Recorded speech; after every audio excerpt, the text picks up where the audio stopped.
Are you ready for the truly shocking truth about how married life actually began for women in the 19th century? Forget all those romantic scenes from Hollywood melodramas with beautiful vows and perfect honeymoons. For decades, prudish society went to incredible lengths to hide the reality behind the lavish facades of expensive mansions and absurdly strict rules of etiquette. But before we lift the veil of secrecy on this taboo topic, do one important thing. Give us a like in advance and check your channel subscription. Your likes help us produce even more awesome historical investigations. And if you're already subscribed, welcome to the club of unconventional history lovers. Let's get started. You'll be amazed, but the paradox of that era was this. From childhood, young and noble women were brilliantly trained to manage vast estates. They knew how to handle complex bookkeeping and command an entire army of servants. Yet at the same time, they were deliberately kept in a state of utter, total ignorance regarding their own fate behind the tightly closed doors of their bedrooms. The entire culture of that era was hypocritically built on a rigid denial of basic human nature, solely for the sake of maintaining the illusion of the perfect outward appearance of wealthy families. Talking about this was strictly taboo. Watch this video very carefully and without skipping ahead, because the facts will become increasingly surprising. And if you watch the video all the way to the end, you'll learn a striking detail that isn't covered in textbooks: how the very architecture of old houses and paranoid social norms completely and irrevocably deprived newlyweds of even the slightest right to personal space. No privacy, not even on their wedding night. Intrigued? Then let's dive in.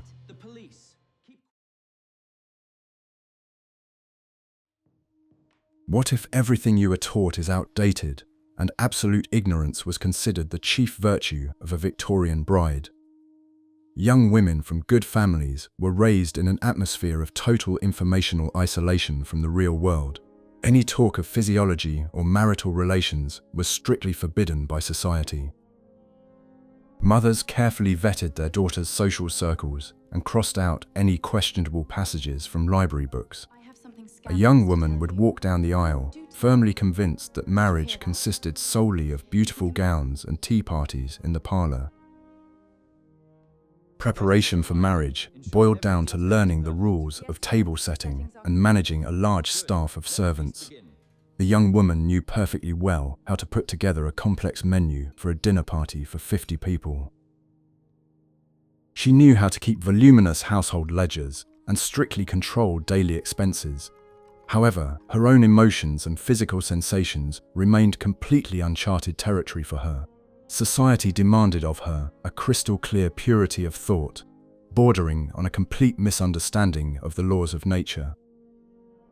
Victorian morality strictly dictated that a woman should not experience any strong desires. Her primary life's task was to serve her family and uphold the impeccable reputation of her wealthy husband. Any display of personal will or interest in forbidden topics was severely condemned by society. Young women entered marriage with a sense of heavy duty and a hidden fear of the absolute unknown. Their inner world was securely locked away in a rigid corset of social conventions and strict traditions. The wedding day turned into an exhausting, hours-long marathon of formal ceremonies, costume changes, and fake smiles. The bride was under the constant scrutiny of hundreds of judgmental glances from distinguished guests and distant relatives. Heavy dresses, consisting of multiple layers of thick fabric, restricted her movements and made it difficult to breathe. By evening, the young wife felt completely exhausted, both physically and emotionally. And it was at this difficult moment that she was about to face the most daunting part of her new life.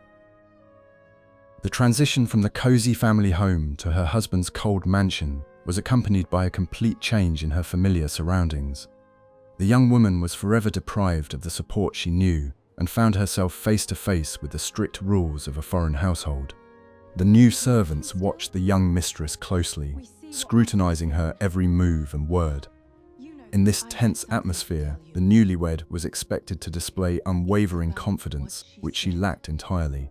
Any slight hesitation was immediately noticed and became the main topic of quiet gossip in the kitchen. I knew it. The upbringing of that time placed special emphasis on submission and silent acceptance of everything happening around her. A wife was expected to accept her husband's decisions without the slightest argument or unnecessary questions. This strict rule applied to absolutely every aspect of life, including the daily routine and rules of conduct in the home. A woman became more of a beautiful, status-enhancing accessory to a man's position than his equal life partner. Her own opinion was rarely taken into account when deciding truly important family or financial matters. The lack of basic knowledge about family life often led to deep psychological distress for many young women. The harsh clash between romantic literary illusions and harsh reality proved to be a painfully difficult process. No one ever explained to young wives exactly what was expected of them behind those massive closed doors. They were forced to rely entirely on their intuition and the fragmentary hints of older married female relatives. This initial experience often left an indelible, heavy mark on their entire subsequent attitude toward family life. A woman's role in high society was reduced to creating the ideal home and maintaining high status. She was expected to be an impeccable moral compass for her family and a model of virtue for everyone around her. This unbearably heavy burden of responsibility fell on the fragile shoulders of a person completely unprepared for reality. Society demanded absolute perfection without providing any real tools to achieve it. As a result, many wives found their only refuge in endless household chores and organizing charity events. The idealized image of marriage inevitably shattered against the harsh realities of Victorian life and the strict domestic hierarchy. Women quickly learnt to hide their true feelings behind an impenetrable mask of propriety and outward calm. I'd be very interested to hear your perspective on this harsh historical era. What do you think about such a strict approach to raising young women in the 19th century? Share your thoughts in the comments and be sure to subscribe to our channel.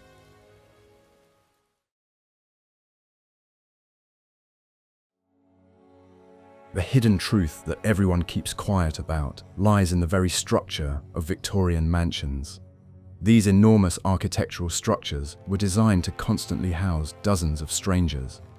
A system of hidden corridors and secret staircases ran through the entire house, like a circulatory system. Servants moved through these passages like invisible shadows, carrying out their countless daily duties. Because of this constant movement, the concept of personal space was virtually non-existent in a wealthy home. The newlyweds' bedroom was never a truly secluded place, hidden from prying eyes. Every morning, the maids had to enter the room long before the owners awoke to light the fireplace. In the evening, they would return to close the heavy curtains, make the bed, and prepare the night's necessities. The servants knew every detail of the interior, every fold in the bedspread, and every item left on the table. It was impossible to hide a single detail of family life from their attentive, professional gaze. The thin interior walls and the peculiarities of the ventilation systems in old houses allowed every sound to travel freely. Conversations, footsteps, and the creaking of floorboards echoed through the resonant corridors over great distances. A maid polishing the parquet in the next room could hear everything happening in the master bedroom. This forced the couple to communicate exclusively in hushed whispers and to control their every movement. The constant sense of an unseen presence created an atmosphere of immense psychological pressure. Personal valets and maids had unprecedented access to their employers' most intimate belongings. They washed linens, cleaned clothes, and helped their employers with their elaborate evening attire. Locks on the interior doors of mansions were often absent or deliberately not used by the owners. Locking oneself in one's own bedroom during the day or evening was considered a sign of bad taste and secrecy. The doors could swing open at any moment for the delivery of mail, morning tea, or fresh towels. The couple lived in a state of constant anticipation that someone would enter their room. This architectural and social openness completely destroyed the very idea of romantic seclusion. Running the household required constant interaction with the butler, the housekeeper, and the senior servants. The wife had to hold daily morning meetings to discuss the menu and household purchases. Her schedule was strictly tied to the work schedule of the vast domestic machinery. Cancelling these routine meetings for the sake of rest or privacy with her husband was absolutely unthinkable. Duty to the home and society was always placed far above the couple's personal desires. The large windows of Victorian bedrooms usually looked out onto courtyards or well-tended park areas. Gardeners, grooms, and handymen began their workday with the first rays of the sun. Heavy, multi-layered curtains shielded them from prying eyes, but deprived the room of fresh air and daylight. The choice was always between the stuffiness of a closed room and the risk of being seen by the numerous servants. This added yet another layer of discomfort to the daily lives of young aristocrats. The bedroom was cluttered with massive furniture, leaving very little room to move around. Huge wardrobes, dressing tables, heavy armchairs, and washstands filled the room to capacity. A massive bed with high posts and a thick, solid canopy took center stage. This furniture created a sense of grandeur, but completely robbed the room of coziness and lightness. Being in such a room was akin to being in a richly furnished museum hall. The cold was a constant companion in English mansions, even during the warmest summer months. Fireplaces provided warmth only within a short distance and required constant stoking with coal. Drafts swept through the long corridors, seeping through the cracks in the old window frames. Maintaining a comfortable temperature was a difficult task, entirely dependent on the servants' diligence. The couple had to wrap themselves in heavy woolen shawls and use metal hot water bottles for their beds. This entire complex system of domestic life turned marriage into a strict public enterprise. Young people found themselves hostages to a vast machinery serving their high social status. How could romance survive when a person with a tray stood behind every door? Read on to the next chapter, and you'll learn why the process of getting ready for bed resembled a complex theatrical production.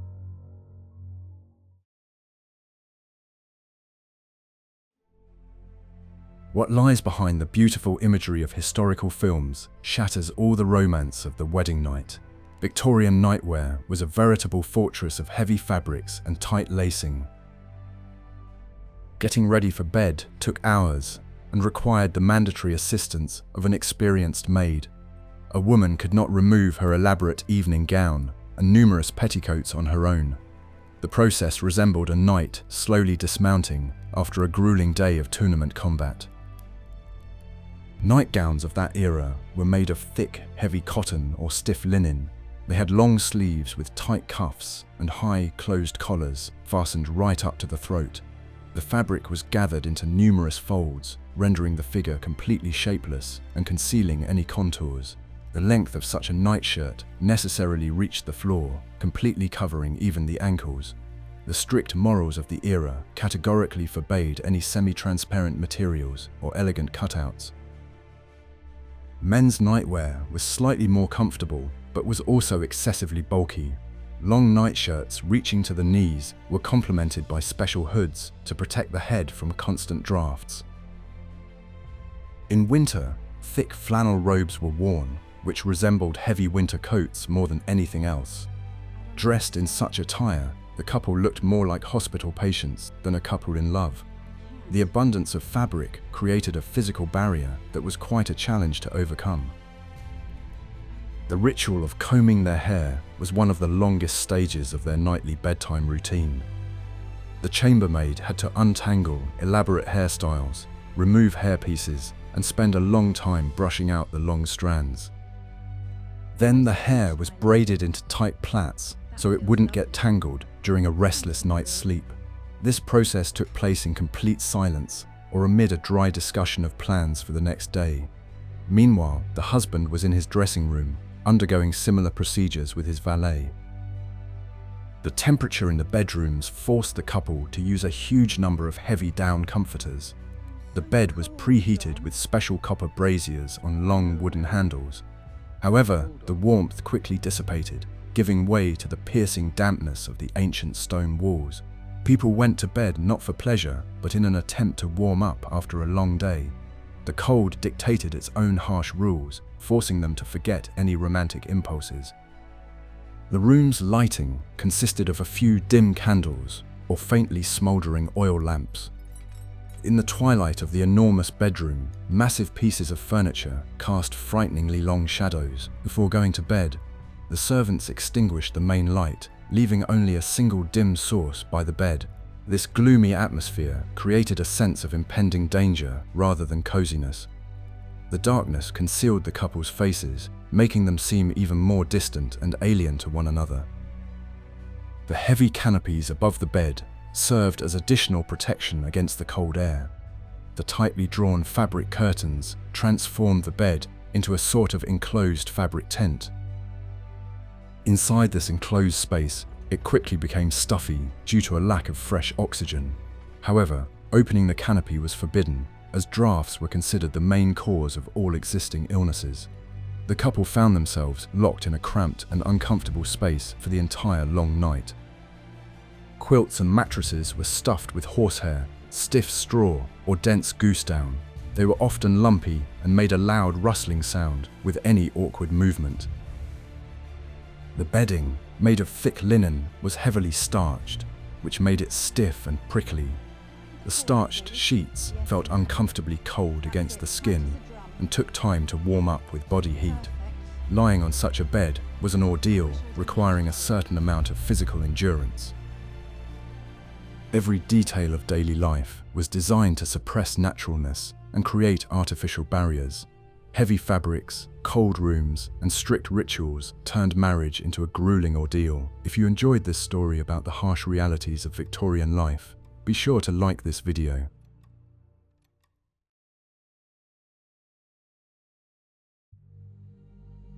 Are you ready to learn the truth about who actually controlled the newlyweds' every move, right down to the bedroom? In the Victorian era, so-called chaperones and strict older female relatives played a huge role. These women served as vigilant guardians of morality, accompanying the young woman everywhere until the wedding itself. They were present at all meetings between the bride and groom, not allowing them to be alone for even a moment. Their watchful eyes quashed any attempts to show sincere feelings or have a candid conversation. The bride's mothers bore personal responsibility for preserving their young daughters' impeccable reputations. They instructed the girls to behave as reservedly, coldly, and distantly as possible toward their future husbands.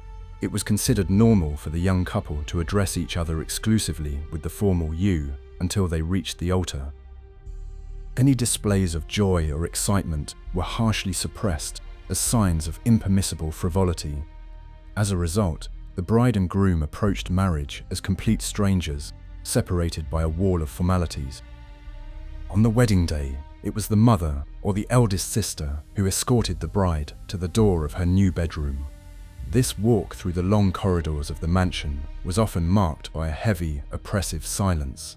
The young woman trembled with fear, but her older female relatives offered her no words of comfort. Their task was merely to ensure that all the outward formalities of this traditional rite of passage were observed. Leaving the bride at the door, they returned to the guests, considering their maternal duty fully fulfilled. The groom, too, faced a certain amount of pressure from the men in his circle. Fathers and older brothers gave him advice in the library or billiard room over a glass of strong port. These conversations usually boiled down to a discussion of financial responsibility and the need to continue the noble lineage. The clash of two completely unprepared people in the same room inevitably led to awkwardness. The young woman expected to see the polite gentleman from the parlor, but was confronted with harsh reality. The man, raised in a spirit of dominance, rarely gave a thought to the delicate feelings of his intimidated wife. Neither of them possessed the skills for open dialogue or the capacity for mutual empathy. The lack of an emotional connection turned their time together into a formal and burdensome obligation. If misunderstandings arose in the early days of marriage, The young wife had absolutely no one to turn to for advice. Complaining to her mother was considered unacceptable, as it cast a shadow on her husband's family's reputation. Discussing her problems with friends was strictly forbidden by the rigid rules of social etiquette. Doctors at the time were exclusively men, and speaking to them about personal matters was unthinkable. A woman remained completely isolated in her experiences and hidden fears. Clergymen also contributed to maintaining an atmosphere of emotional coldness. Sunday sermons regularly reminded parishioners of the sinfulness of any carnal desires. Marriage was presented exclusively as a sacred duty to society and a tool for expanding family estates. Spiritual mentors demanded boundless patience and humility from wives in the face of any hardship. This ideology completely deprived women of any hope for understanding or simple human warmth. The system of total control successfully fulfilled its primary task of suppressing individuality. Marriage became not a union of two hearts, but a profitable merger of two large fortunes. Could you live under constant scrutiny from strict relatives? In the next chapter, you'll learn what happened the morning after the wedding night.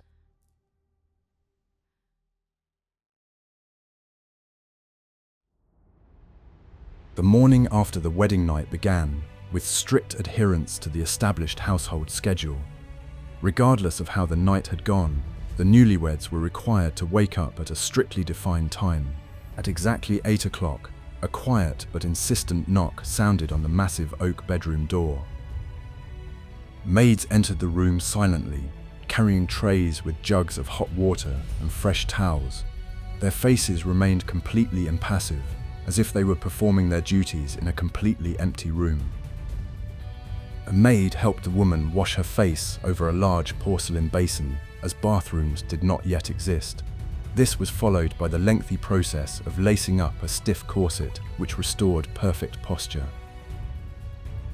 The choice of morning gown was dictated not by personal preference, but by the strict rules of etiquette for that time of day.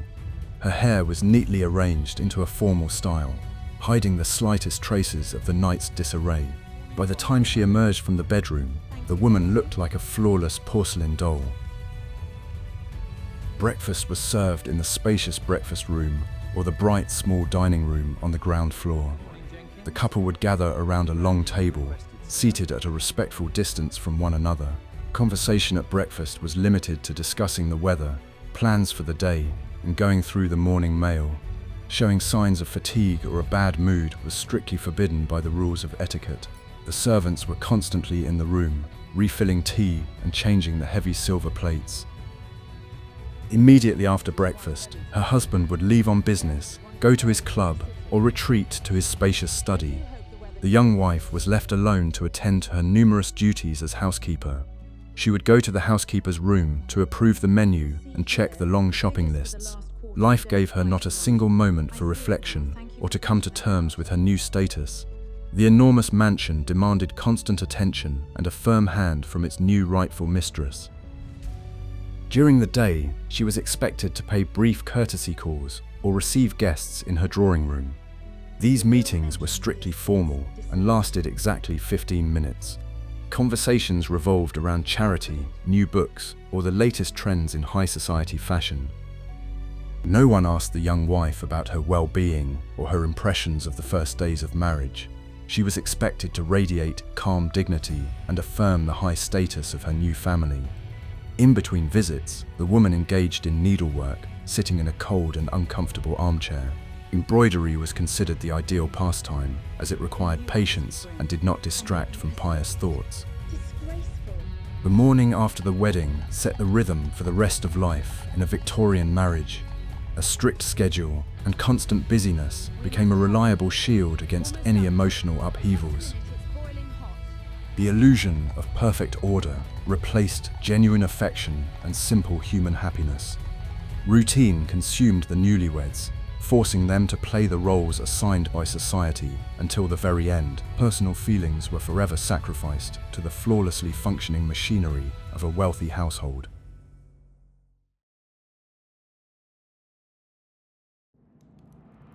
A secret passed down from generation to generation lies in the layout of the rooms in wealthy families.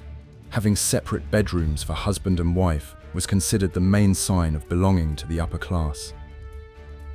Only the poor were forced to share a single cramped room and a single bed for their entire lives. Aristocrats carefully guarded their right to personal space within their vast mansions. This architectural tradition physically cemented the emotional distance between lawful spouses. The wife's bedroom was typically a spacious, bright room decorated in soft pastel tones. It was connected by a hidden door to her private dressing room and a small, cozy room for morning tea. The husband's room featured a more austere interior, dark wood and heavy leather furniture. A long corridor or a small, neutral sitting room often lay between their bedrooms. This arrangement allowed the spouses to live virtually independent lives under one large roof. The decision of when and how to visit his wife's bedroom was always made exclusively by the husband. Such a visit often required prior notice through the senior lady-in-waiting or a personal valet. The wife was expected to be ready for her husband's arrival, dressed appropriately. Such formality transformed a natural relationship into a strictly regimented, scheduled process. Spontaneity or genuine impulse were completely excluded from the lives of members of high society. Childcare also fell mainly on the shoulders of numerous nannies and strict governesses. The children's rooms were located on the top floor or in a separate wing of the large country house. Wives rarely got up at night to tend to the infants, entrusting this duty to hired staff. Husbands, even less so, did not trouble themselves with such concerns, valuing their uninterrupted night's sleep.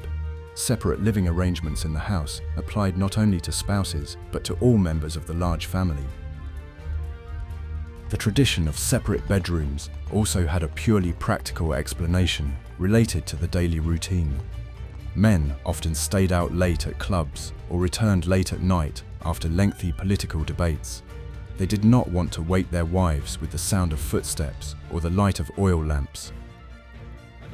Wives, on the other hand, rose early enough to give instructions to the servants and check the housekeeper's accounts.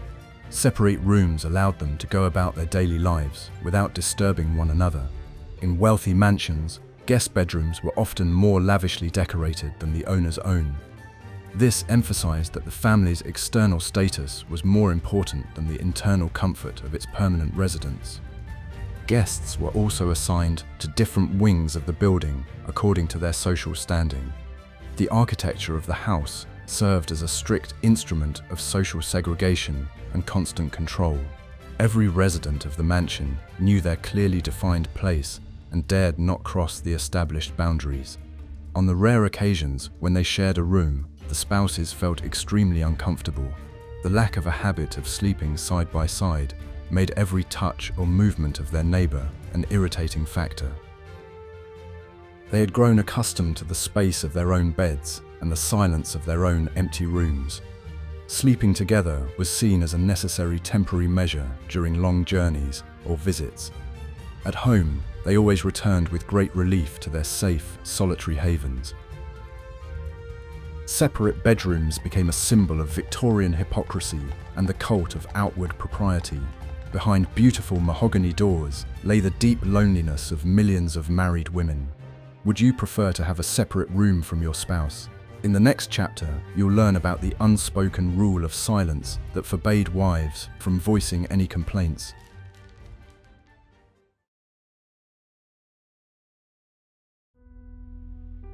Victorian society was held together by strict adherence to an unspoken rule of absolute silence.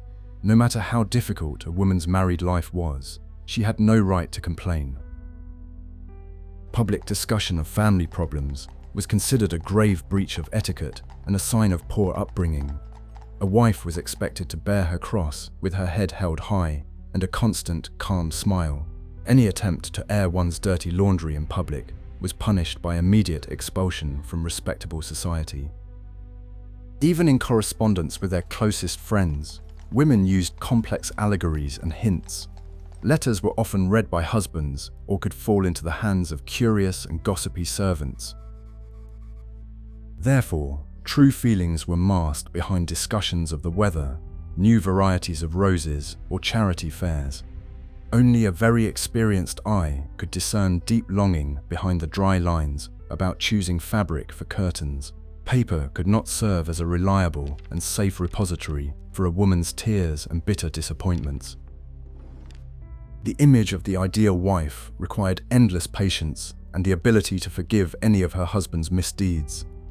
If her husband spent his evenings in dubious establishments, the wife was obliged to pretend that nothing was happening. To make a scene or demand explanations was utterly beneath the dignity of a true British lady. She was expected to greet him at breakfast the next morning as if the night had passed in complete tranquility. This daily charade of domestic bliss demanded immense emotional strength and acting skill. Silence also extended to the physical ailments women suffered due to corsets and heavy clothing. Complaining of fatigue or pain was considered bad form, drawing unnecessary attention to the body.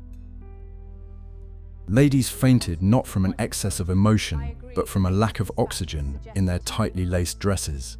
However, even after fainting, they were obliged to quickly recover and apologize for the inconvenience caused. Health was sacrificed to cruel standards of beauty and social acceptability.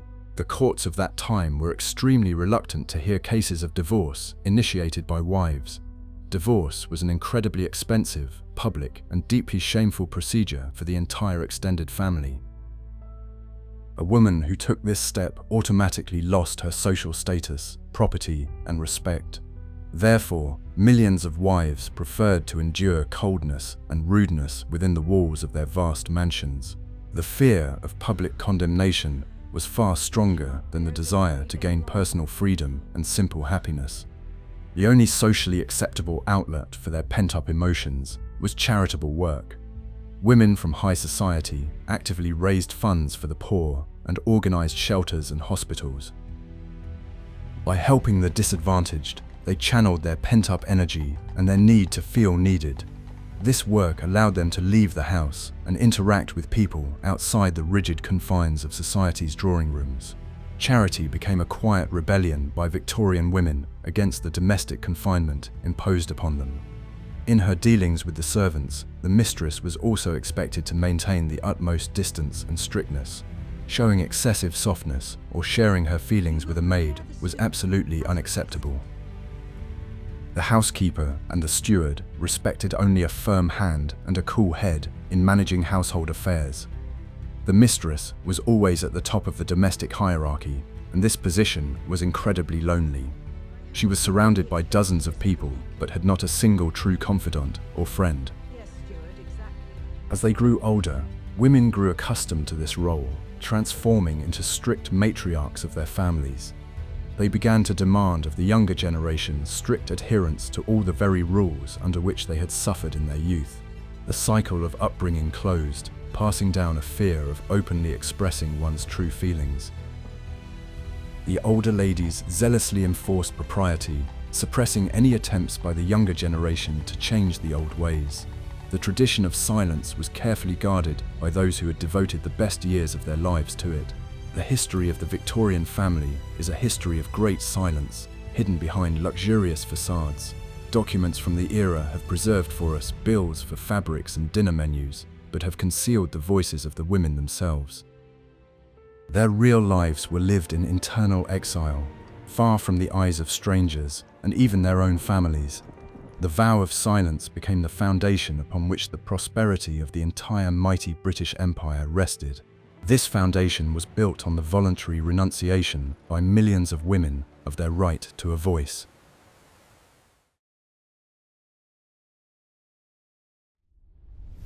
The daily routine of a Victorian mansion rested on the shoulders of a vast army of unseen workers. Servants were expected to appear only when necessary and to disappear at the first sign of being dismissed. Architects designed houses with separate staircases and hidden corridors specifically for the movement of staff. This allowed the owners to avoid crossing paths with maids carrying buckets of coal or dirty laundry. The house functioned like a huge, well-oiled machine in which the gears were carefully hidden from the eyes of the masters. Cleaning a bedroom took several hours and was incredibly hard physical labor. Maids had to beat heavy carpets, rub the parquet floor with beeswax, and polish massive wooden furniture. Dust accumulated in the countless folds of the canopies, on the heavy drapes, and in the corners of the tall wardrobes. Brushes and damp sawdust were used to clean the textiles, which required enormous effort and patience. All of this had to be done before the masters returned to the room after lunch. The servants' attitude toward young wives was often a mixture of respectful deference and condescending pity. Experienced maids understood perfectly well how difficult it was for young women to adapt to their new adult lives. Sometimes they tried to discreetly support their mistresses by creating a cozier atmosphere or brewing soothing tea. These small gestures of care were the only manifestation of human compassion in a cold Victorian home. However, the distance between social classes never allowed this care to develop into genuine, sincere affection. The constant presence of servants dictated that the couple must control their emotions in any situation. An argument in front of a footman was considered an unacceptable loss of face and a serious blow to an aristocrat's reputation. If tension arose between husband and wife, they had to exchange pleasantries until the staff had left. Only once they were behind tightly closed doors could they allow themselves to speak in raised voices. This necessity of constant pretense was incredibly psychologically exhausting and killed sincerity in the relationship. The system of letters of recommendation made servants extremely dependent on the favor of their strict employers.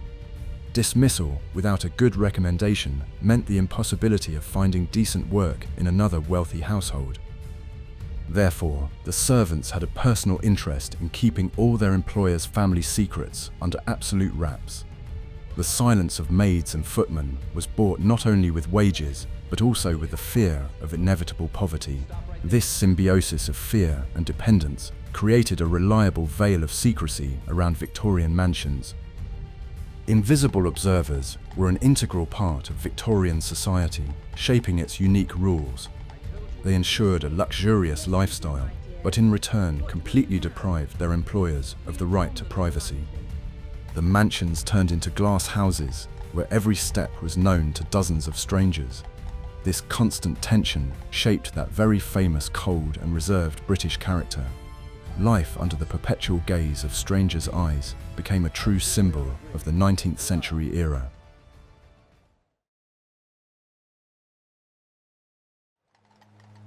The tradition of the honeymoon became popular precisely during the Victorian era among members of the upper class. A trip to Europe or the seaside was considered an essential attribute of a prestigious and wealthy marriage. However, these journeys had little in common with the modern concept of a relaxed and romantic honeymoon.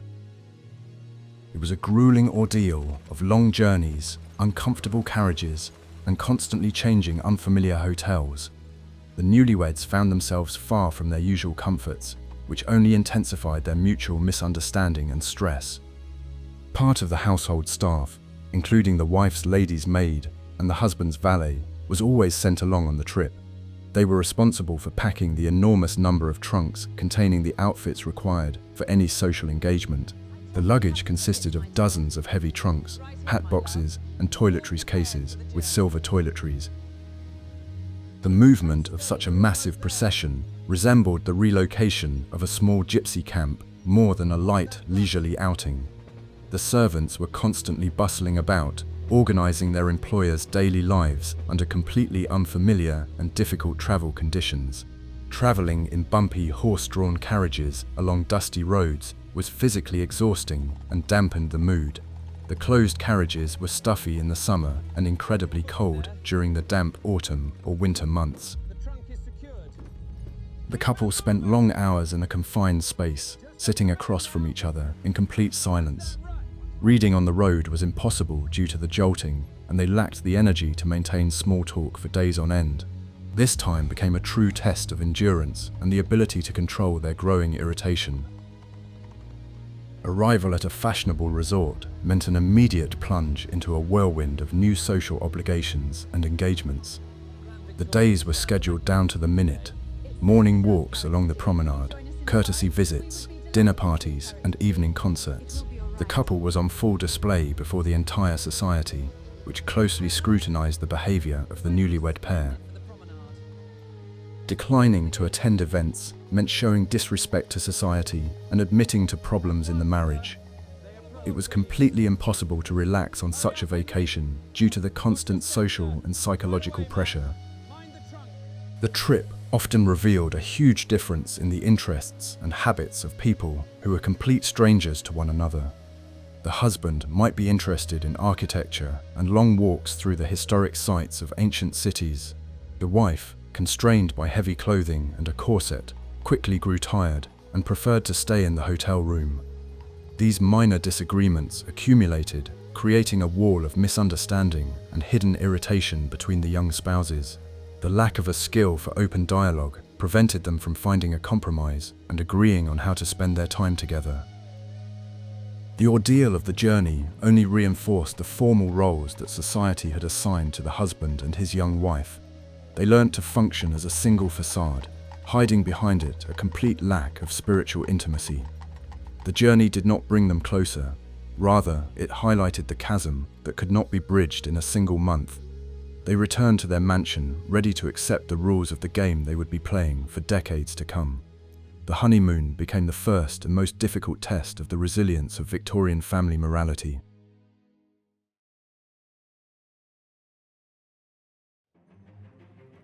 The gap between what women read in novels and their real lives was truly catastrophic. Victorian literature was overflowing with lofty images of chivalrous love and selfless devotion until death do them part. Authors described lingering glances, chance touches of the hand, and the rescue of beautiful ladies from incredible life-threatening predicaments. The heroes were always noble, and every story inevitably ended with a happy wedding at the altar. However, not a single novel told what happened the morning after the solemn wedding ceremony. Young women absorbed these romantic ideals, forming in their minds an utterly unattainable image of the ideal spouse. They expected poetic declarations, passionate speeches, and constant admiration for their unearthly beauty from their husbands. Coming face to face with a pragmatic, business-minded gentleman was a real cold shower for them. Men of that time were not accustomed to expressing tender feelings and considered romance a silly, girlish whim. This difference in expectations led to deep disappointments and quiet tears in the solitude of the bedroom. Reading romance novels was often condemned by strict mothers as an activity that corrupted young and impressionable female minds. It was believed that excessive daydreaming distracted from the direct duties of managing the household and the servants. Instead of novels, young women were advised to read collections of sermons, books on housekeeping, or dry historical treatises. However, the forbidden fruit was sweet, and novels were secretly passed from hand to hand among young women. These books became the sole source of information about the world of human emotions and romantic passions. Over time, illusions faded, giving way to a pragmatic acceptance of their social and domestic roles. Women realized that stability, wealth, and social status were more important than fleeting romantic impulses. They learned to find satisfaction in a flawlessly organized dinner party or a successfully held charity bazaar. Love, as they understood it, transformed into a sense of duty, respect, and the habit of staying with one person. Romance remained nothing more than a beautiful fairy tale, which they continued to read in secret on cold, long evenings. Paradoxically, it was precisely these disillusioned women who became the strictest censors of their own daughters. They tried to shield the next generation from pain by instilling in them a pragmatic view of marriage from an early age. They repeated that the most important qualities in a husband were solely his income, background, and social standing. The cycle repeated itself, and the new Victorian bride walked down the aisle, ready to fulfill her social duty. Dreams were sacrificed for the stability and prosperity of the vast state and family machinery. It was not until the end of the 19th century that the situation began to change, very slowly but steadily for the better. The advent of women's education and the first tentative steps of suffragists forced society to discuss women's rights. Novels became more realistic, raising questions of women's independence and the right to a voice within the family. Women writers began to openly criticize the institution of marriage, built solely on financial gain and the suppression of individuality. But for millions of women of the Victorian era, these changes came too late to make a difference.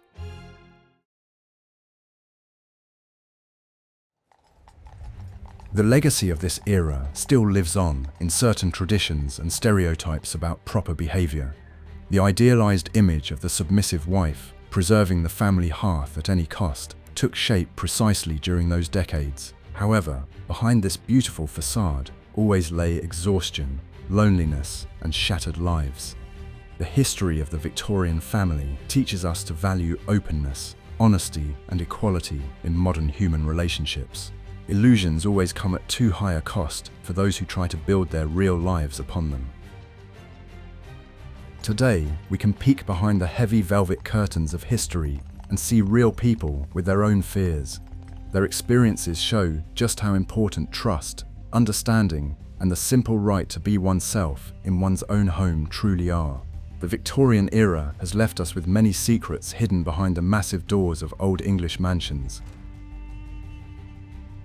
What other secrets of daily life from the past do you think deserve our close attention and detailed examination? Suggest topics for future videos you'd like to see on our channel in the comments, and be sure to subscribe so you don't miss new exciting explorations of everyday life throughout history.